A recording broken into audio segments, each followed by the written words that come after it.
Hello students, आपका स्वागत है। आज की क्लास में हम आंशिक भिन्न की सहायता से समाकलन का प्रोसेस सीखेंगे। तो सबसे पहले तो आपके लिए नया शब्द यहाँ पर आ रहा है, आंशिक भिन्न। आंशिक भिन्न होता क्या है?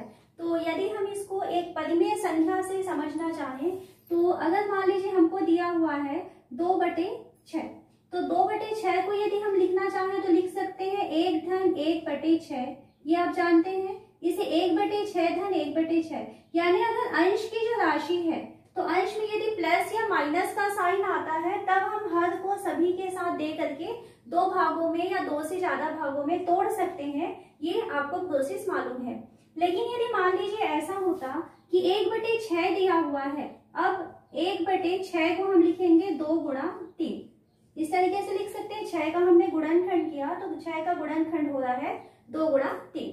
अब इसे हमें 2 या 2 से ज्यादा पदों में तोड़ना है, जितने पद यहाँ पे टूट सकते हैं। तो यहाँ नीचे आप जानते हैं कि आप हर को जो है अलग अलग नहीं कर सकते, तो इसके लिए क्या करना है कि हर को आप गुणनखंड कीजिए। तो 2 और 3 ये 2 गुणनखंड हुए, तो आप 1/6 को लिख सकते हैं 1/2 ऋण 1/3।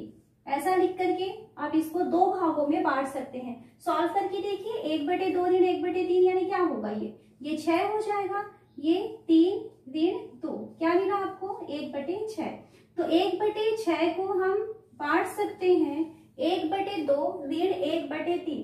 तो यहाँ आपको प्रोसेस समझ में आ रहा होगा कि जब हमें किसी संख्या, किसी परिमेय संख्या को 2 या 2 से अधिक पदों में तोड़ना है तब हम उसके हर का गुणनखंड ज्ञात करते हैं, और हर के गुणनखंड ज्ञात करने के बाद उसमें बीच में, अब ये आपको सॉल्व करके देखना होगा, बीच में प्लस या माइनस या 2 या 2 से अधिक भागों में इसको तोड़ दिया गया है।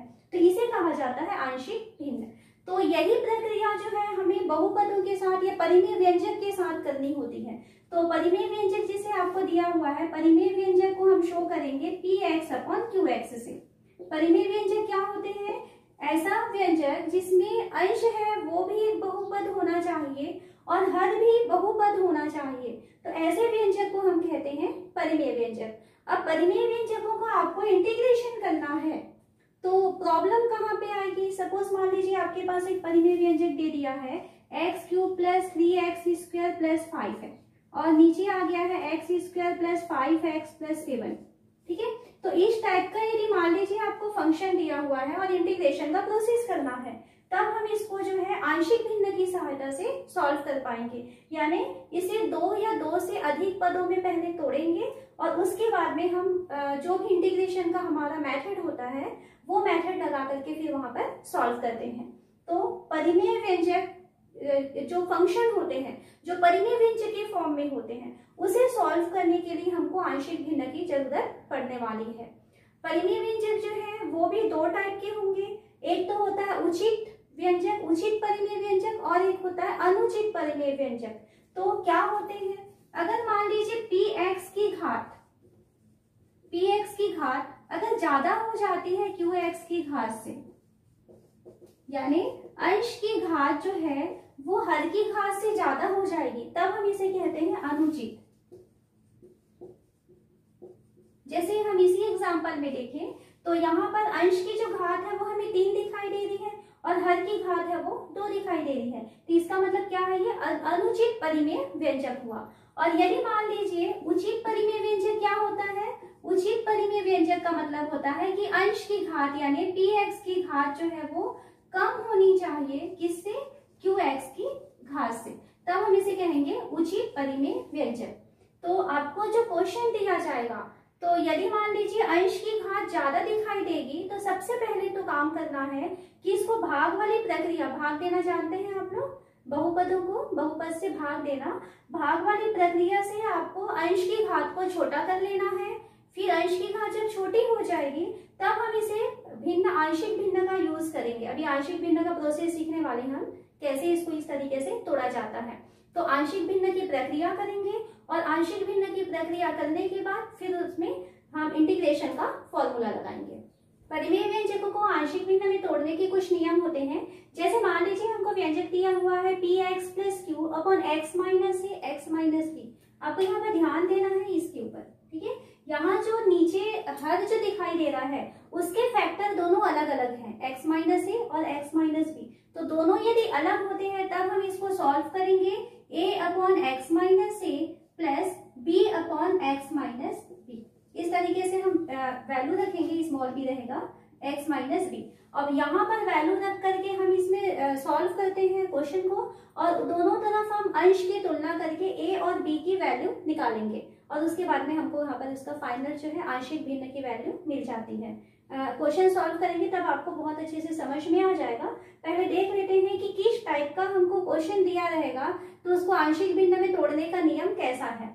यदि मान लीजिए आपको व्यंजक ऐसा दिया हुआ है कि उसमें जो हर है वो x माइनस ए का स्क्वायर, मतलब 2 बार आया है सेम वही राशि, तो x माइनस ए का स्क्वायर है, तब हम इसे लिखते हैं a upon x minus a plus b upon x minus a का स्क्वायर। इस तरीके से हम इसको तोड़ेंगे। अगर मान लीजिए आपको जो हर है वो 3 अलग अलग फैक्टर में टूटा हुआ है, x minus a, x minus b, x minus c, तो तीनों ही अलग अलग हैं, तो हम इसे लिखेंगे a upon x minus a plus b upon x minus b plus c upon x minus c.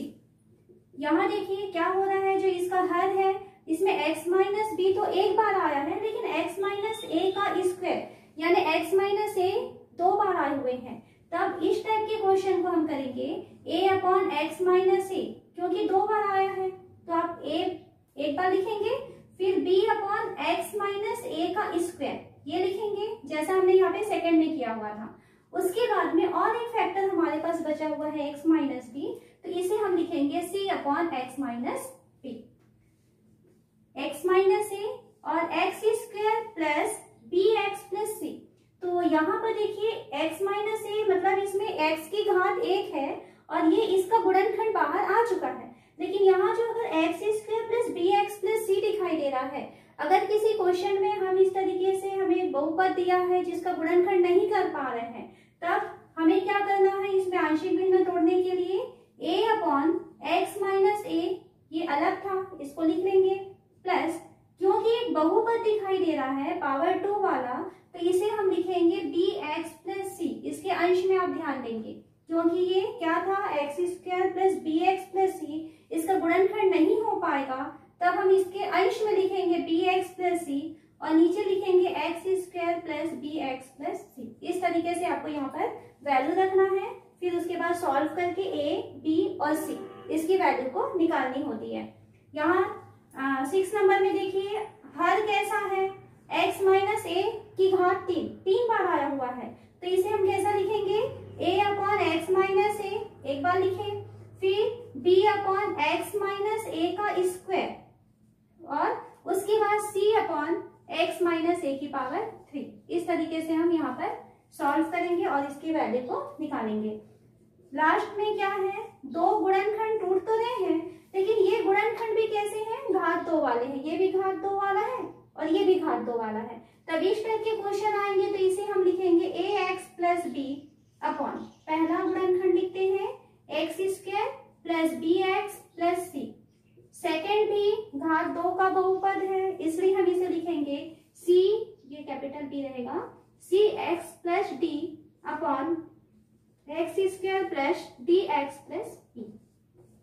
तो ये नियम आपको याद रखने हैं, जब आंशिक भिन्न में हमें तोड़ना होता है तब इसमें जो पहला काम तो ये करना है कि जो उसके हर होंगे, जो परिमेय व्यंजक के हर है, उस हर को आपको गुणनखंड में चेंज करना है, उसका गुणनखंड ज्ञात करना है। मध्य पद को 2 भागों में बांट करके करें, चाहे किसी भी प्रोसेस से करें। तो गुणनखंड ज्ञात करने के बाद फिर हम देखेंगे कि जब दोनों अलग अलग होगा तब a upon x minus a और b upon x minus b. यदि दोनों गुणनखंड जैसे हमारा ये वाला था है ना, दोनों गुणनखंड कैसे हो गए, x माइनस ए का स्क्वायर। सपोज मान लीजिए किसी क्वेश्चन में आता है कि x अपॉन एक्स माइनस 2 का स्क्वायर, इस टाइप का अगर आपके पास क्वेश्चन आ गया तो x माइनस 2 का स्क्वायर आया है, तब हम इसको कैसे चेंज करेंगे, a upon x minus 2 plus b upon x minus 2 का स्क्वायर, क्योंकि पावर 2 तक जाना है।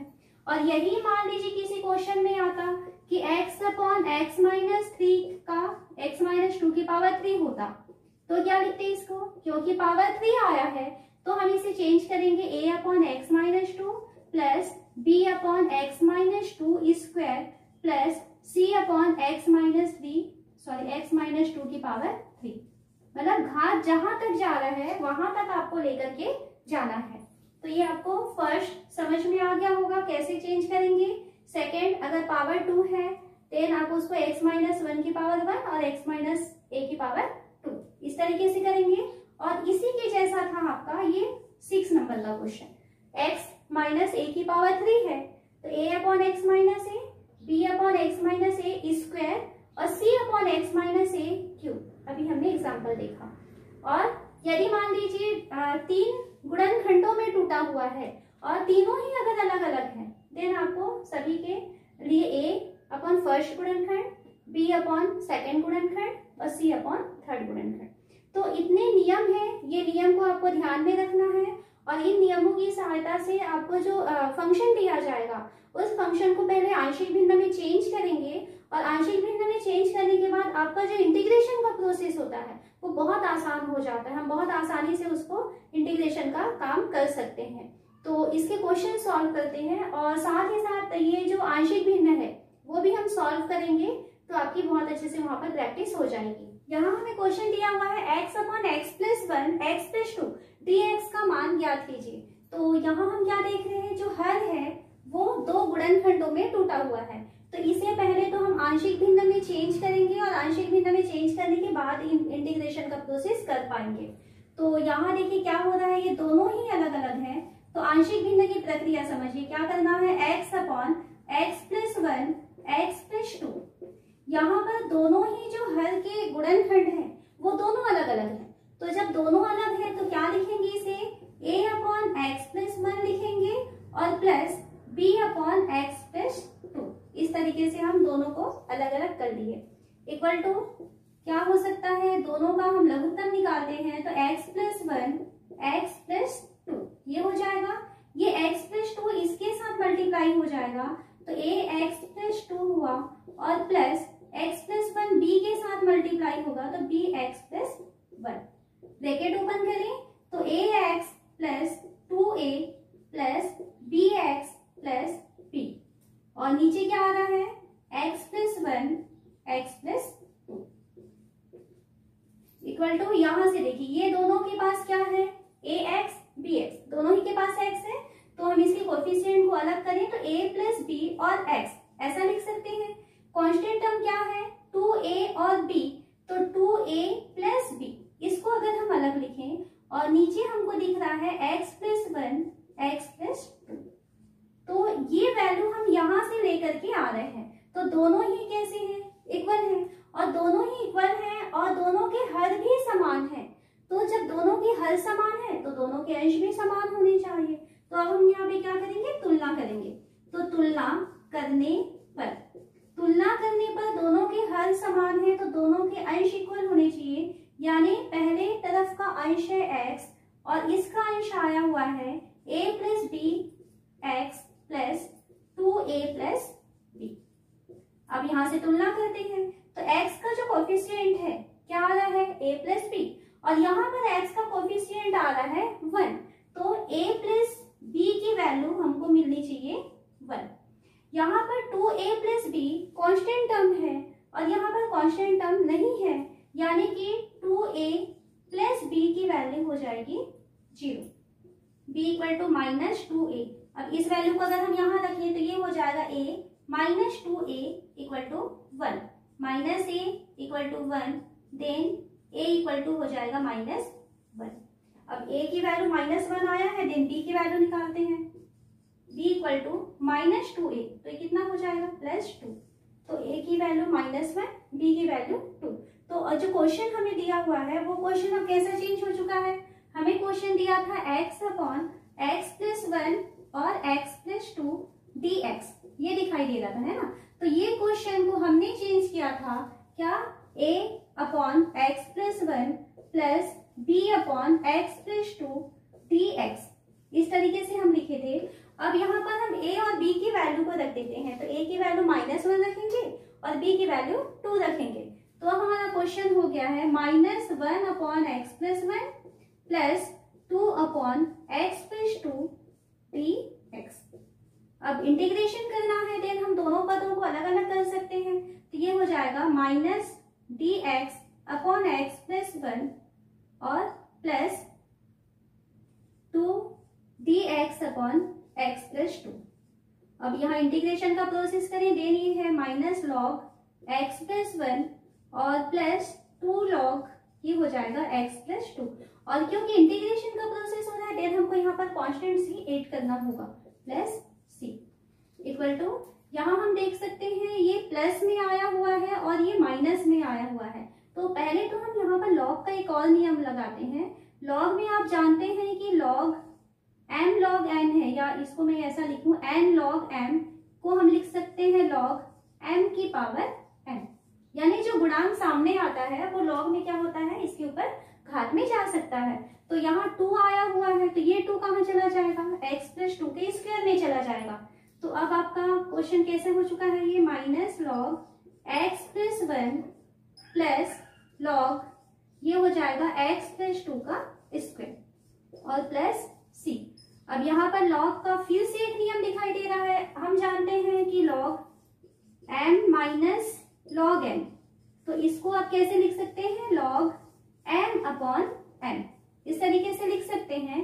तो ये हो जाएगा, ये माइनस यहाँ आया है, तो लॉग ये प्लस वाला था तो m की वैल्यू ये थी, तो ये हो जाएगा m प्लस 2 का स्क्वायर अपॉन x प्लस 1, क्योंकि x प्लस 1 के सामने में माइनस था इसलिए ये नीचे आ जाएगा प्लस c। तो यहाँ पर हम क्या कर रहे हैं, आंशिक भिन्न की सहायता से इंटीग्रेशन का प्रोसेस कर सकते हैं। आपको एक चीज और ध्यान देना है कि जब हम मेथड चेंज करते हैं इंटीग्रेशन में, तो मेथड चेंज करेंगे देन आपका आंसर अलग आ सकता है। इसी क्वेश्चन को यदि हम दूसरे मेथड से बनाए तो हो सकता है कि इसका आंसर अलग आए। तो यदि आंसर अलग आता है देन आपको जो है कंफ्यूज नहीं होना है, इंटीग्रेशन में आंसर चेंज हो सकते हैं। यहाँ हम नेक्स्ट क्वेश्चन लेते हैं। हमें दिया हुआ है इंटीग्रेशन करना है x square plus 1 upon x square minus 5x plus 6। तो यहाँ जो आपको फलन दिखाई दे रहा है उसमें क्या है, जो अंश की घात है वो भी 2 दिखाई दे रही है और हर की घात है वो भी 2 दिखाई दे रही है। तो इस टाइप का फंक्शन क्या होता है, विषम परिमेय फलन कहलाते हैं। तो इसमें हमें क्या करना है कि सबसे पहले तो जो अंश की घात है उसे आपको कम करना होगा, तो उसके लिए आपको भाग का प्रोसेस करना होगा। तो एक्स स्क्वायर प्लस 1 को आपको भाग देना है x square minus 5x plus 6 से। तो इस टाइप का भाग देने का प्रोसेस आप छोटी क्लास में सीख चुके हैं, 10th क्लास में था ये। तो कैसे भाग देते हैं, यहाँ एक्स स्क्वायर लाना है और एक्स स्क्वायर है तो एक बार ही भाग जाएगा, तो एक बार भाग जा रहा है, क्या आएगा नीचे x square minus 5x plus 6। नीचे के चिन्ह को बदल देते हैं तो माइनस प्लस माइनस, ये दोनों कैंसिल हो गए। यहाँ पर हमें मिलेगा 5x प्लस 1 माइनस 6, कितना मिल जाएगा, -5। अब जो भाग देने वाला है उसकी घात कितनी है, 2, और जो शेषफल आ रहा है, नीचे जो वैल्यू आ रही है उसकी घात 1 है। तो जब नीचे की घात कम हो जाती है तब हम इसे कहते हैं शेषफल। अब ये शेषफल बन चुका है। तो हमको जो x square plus 1 upon x square minus 5x plus 6 था, इसे हमने चेंज कर लिया है, एक बार पूरी तरीके से भाग गया है तो 1 लिखेंगे, फिर प्लस ये शेषफल मिला है तो इसे हम लिखेंगे 5x माइनस 5 और नीचे आ जाएगा x square minus 5x plus 6। तो आपको जो फंक्शन दिया हुआ था अब वो इस तरीके से चेंज हो चुका है। इसमें जब हम इंटीग्रेशन का प्रोसेस करेंगे तब यहाँ पर पहला जो 1 आया है, 1 का इंटीग्रेशन आप आसानी से कर सकते हैं, x हो जाएगा। फिर जो सेकंड आया हुआ है इसका इंटीग्रेशन करना है, तो इसका इंटीग्रेशन करने के लिए हमको आंशिक भिन्न का यूज करना होगा। हालांकि इसके पहले हम इस टाइप के फंक्शन को इंटीग्रेशन करना सीखे हैं, जब हमको इस तरीके से दिया रहता था कि जब px प्लस q है और नीचे ax square plus bx plus c है ना, तो इस टाइप का जब फंक्शन आता था तब हम इसका इंटीग्रेशन कैसे करते थे, आपको क्या करना है, px प्लस q को, ये एक मेथड था, ये आपने पढ़ा हुआ है, a d by D x, और वहां पर हम लिखते थे हर प्लस p, और नीचे में ये जो अंश है उसको इससे कंपेयर करके a और b में चेंज करते थे। तो ये वाला मेथड आप पढ़ चुके हैं, बट ये मेथड थोड़ा सा लेंथी हो जाता है, थोड़ा लंबा होता है वो। तो अगर ऐसा ही जो क्वेश्चन है उसे अगर हम आंशिक भिन्न के फॉर्म में चेंज करके सॉल्व करेंगे बहुत आसानी से और छोटे में बन जाएगा, बहुत आसानी से बनेगा। तो अब इसको हमें आंशिक भिन्न में चेंज करना है, 5x माइनस 5 और x square minus 5x plus 6 को। तो आंशिक भिन्न में चेंज करने के लिए सबसे पहले तो आपको करना होगा कि जो उसका हर दिया हुआ है इसका गुणनखंड करेंगे। तो x square minus 5x plus 6 को आप क्या लिख सकते हैं, इसको मध्य पद को दो भागों में बांटिए। तो x square minus 3x minus 2x plus 6 ऐसा लिखा जा सकता है। x कॉमन लेंगे देन x माइनस 3 और यहाँ से -2 हो जाएगा देन x माइनस 3। गुणनखंड क्या मिले, x माइनस 3 और x माइनस 2। तो 5x minus 5 upon x square minus 5x plus 6 को हम हर को गुणनखंड करके लिखना चाहें तो लिख सकते हैं 5x minus 5 upon x minus 3 x minus 2। अब इसे आंशिक भिन्न में चेंज करना है तो देखिए यहाँ पर जो हर है वो दोनों ही गुणनखंड अलग अलग है ना, दोनों सेम नहीं है। तो इसे जब आप आंशिक भिन्न में चेंज करेंगे तो क्या लिखेंगे, a upon x minus 3 plus b upon x minus 2। अब इसका प्रोसेस करते हैं आंशिक भिन्न का।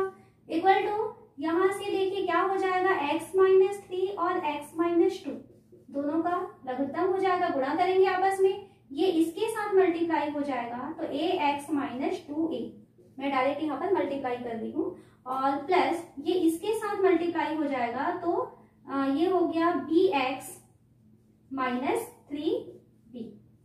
दोनों के ही हर समान है तो दोनों के अंश भी समान होने चाहिए। तो इसका अंश है 5x माइनस 5 और इसका अंश है, तो इसे आप क्या करेंगे, x के कोफिशिएंट को अलग और कांस्टेंट को अलग करके लिखिए। तो x ax आया है और यहाँ bx आया है, इसे हम लिख सकते हैं a plus b x minus 2a और माइनस 3b। अब तुलना करें तो x का जो कोफिशिएंट है 5 है और यहाँ x का कोफिशिएंट कितना है, a प्लस b, तो a प्लस b की वैल्यू हो जाएगी 5। यहाँ से कांस्टेंट टर्म आया है minus 2a minus 3b, minus 2a minus 3b, और यहाँ कांस्टेंट टर्म आया है -5। तो आपको यहाँ पर a और b के दो इक्वेशन दिखाई दे रहे हैं और वहां से आपको a और b की वैल्यू निकालनी है। तो आप कोई भी मेथड से निकाल सकते हैं, हमने लीनियर इक्वेशन पढ़ा हुआ है, विलोपन, प्रतिस्थापन, जो भी मेथड आपको इजी लगता है। तो जैसे अगर हम इसको विलोपन से सॉल्व करना चाहते हैं तो यहाँ 2a आया हुआ है, देन आपको फर्स्ट इक्वेशन में 2 का मल्टीप्लीकेशन करना होगा। तो ये हो जाएगा 2a plus 2b equal to 10, पहले वाले में 2 का मल्टीप्लाई किए, और नीचे क्या है -2a minus 3b equal to -5, ये दोनों कैंसिल हो गए, -b equal to 5, b equal to -5। एक वैल्यू आपको मिल चुका। अब b की वैल्यू मिल चुकी, a की वैल्यू चाहिए, तो a की वैल्यू क्या हो जाएगी, b की वैल्यू हमने -5 लिया, तो a equal to 5 minus b minus minus plus 5, then a की वैल्यू आपको मिल जाएगी 10। a मिल चुका, b मिल चुका, देन हम इसका क्या कर सकते हैं, आंशिक भिन्न में इसको तोड़ सकते हैं। अब आंशिक भिन्न में तोड़ के इसमें इंटीग्रेशन का प्रोसेस करेंगे। तो हमारा जो इंटीग्रेशन था वो क्या था, इंटीग्रेशन 1 प्लस 5x माइनस 5 था, तो वो क्या हो चुका है, ये इसमें इस फॉर्म में टूटा था, है ना, 5x माइनस 5 अपॉन इसको हम कैसा तोड़े थे, a upon x minus 3। a की वैल्यू रखें, a की वैल्यू कितनी है 10, तो ये हो जाएगा plus 10 upon x minus 3 plus b upon x minus 2 था, b की वैल्यू कितनी है -5, तो ये हो जाएगा -5 अपॉन एक्स माइनस 2 और ये हो गया dx। इंटीग्रेशन करना है देन सभी को हम अलग अलग कर सकते हैं, तो ये हो जाएगा 1 dx plus 10 1 upon x minus 3 dx minus 5 1 upon x minus 2 dx। x 1 का integration x plus 10 log x minus 3, 1 upon x minus 3 है, देन log x माइनस 3 हो जाएगा, और ये हो गया -5 log x माइनस 2। इंटीग्रेशन का प्रोसेस हो रहा है, देन हमको यहाँ पर प्लस से करना होगा, इक्वल टू x प्लस, यहाँ पर हम log दिया हुआ है, देन और थोड़ा छोटा कर सकते हैं, इसे हम लिख सकते हैं log x -3 की पावर 10, ये 10 ऊपर चला जाएगा है ना, और माइनस ये हो सकता है log x -2 की power 5 plus c। log m minus log n दिखाई दे रहा है, फिर से log का नियम लगाए, तो ये हो गया x प्लस log, ये हो गया x -3 की पावर 10 अपॉन x -2 की पावर 5 प्लस c। ये हमको इंटीग्रेशन की वैल्यू मिल जाती है। नेक्स्ट हम क्वेश्चन लेते हैं। हमें क्या कहता है कि इंटीग्रेशन करना है 3 sin five minus 2 cos five D five upon 5 minus cos square five minus 4 sin five. तो यहाँ पर आप क्या देख रहे हैं कि साइन और कॉस के फॉर्म में हमको फंक्शन दिखाई दे रहा है। तो सबसे पहले तो हम ये देखें कि साइन और कॉस में है, बट ऊपर में आपको cos फाइव अलग है और cos फाइव के साथ डी फाइव दिखाई दे रहा है। तो एक काम करते हैं, इसमें हम मान लेते हैं, माना sine five equal to t मान लें। देख साइन का जो अवकलन होता है वो होता है cos फाइव, तो cos फाइव डी फाइव की वैल्यू किस में चेंज हो जाएगा, डी टी में चेंज हो जाएगा। तो आपका फंक्शन अब कैसा हो गया, ये 3 हो गया, t हो गया -2 और ये बन चुका है cos फाइव डी फाइव यानी कि डी टी। नीचे आए तो 5 माइनस cos स्क्वायर फाइव दिखाई दे रहा था, तो cos स्क्वायर फाइव यानी क्या होता है, cos स्क्वायर फाइव यानी कि 1 माइनस साइन स्क्वायर फाइव, ऐसा लिख सकते हैं इसे। तो ये cos स्क्वायर फाइव को हम लिखेंगे 1 minus t square, sine five की वैल्यू t रख दी है, माइनस 4 साइन फाइव है देन t। थोड़ा सा सॉल्व करें इसे, तो ये है 3t minus 2 upon 5 minus 1 plus t square minus 4t d t equal to 3t minus 2 upon t square minus 4t और प्लस 4 डी टी। नीचे जो T square minus 4t plus 4 दिखाई दे रहा है, इसे आप लिख सकते हो 3t माइनस 2 अपॉन ये है t माइनस 2 का whole square d t. a minus b whole square से ये है t माइनस 2 का होल स्क्वायर। अब हम पहले तो ये देखते हैं कि क्या ये उचित परिमेय व्यंजक है। तो अंश की जो घात है वो है 1 और जो हर की घात है वो कितना है, 2 है, तो ये उचित है, मतलब हम यहाँ पर इसको आंशिक भिन्न में चेंज कर सकते हैं। तो अब इसे हम आंशिक भिन्न में तोड़ के सॉल्व करेंगे। अब ध्यान दे सकते हैं यहाँ पे सेम ऐसा ही क्वेश्चन हम पीछे भी बना चुके हैं, पीछे एक्सरसाइज में आया हुआ था। क्या था कि अब ऊपर को आप पी एक्स प्लस क्यू के फॉर्म में है और नीचे जो हर है वो a x square plus b x plus c के फॉर्म में है। तो आप इसको अलग मेथड से भी सॉल्व कर सकते हैं, पर उस मेथड से बहुत बड़ा क्वेश्चन बना हुआ था, आपने देखा होगा। तो आंशिक भिन्न से इसको सॉल्व करके देखते हैं, तो इसमें आपको बहुत आसानी से और कम में बन जाएगा। तो यहाँ आप आंशिक भिन्न में तोड़ना चाहते हैं तो कैसे तोड़ेंगे इसे, 3t minus 2 upon t minus 2 का होल स्क्वायर है।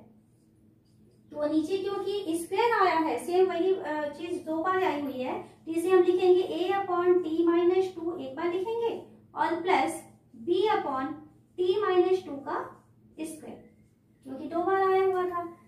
इसकी वैल्यू हो जाएगी, देखिए नीचे लघुत्तम क्या होगा, t माइनस 2 है और t माइनस 2 का स्क्वायर है, तो नीचे आ जाएगा t माइनस 2 का स्क्वायर।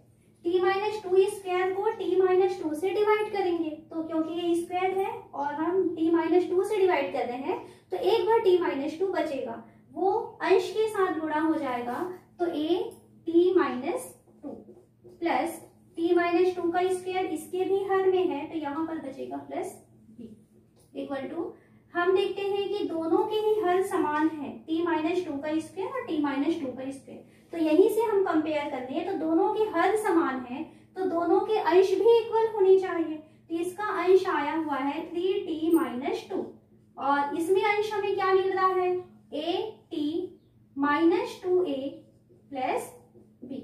अब कंपेयर करें तो यहाँ t का कोफिशिएंट आया है a और यहाँ पर t का कोफिशिएंट आया है 3, तो क्या पता चल रहा है, यहाँ से a की वैल्यू हो जाएगी 3।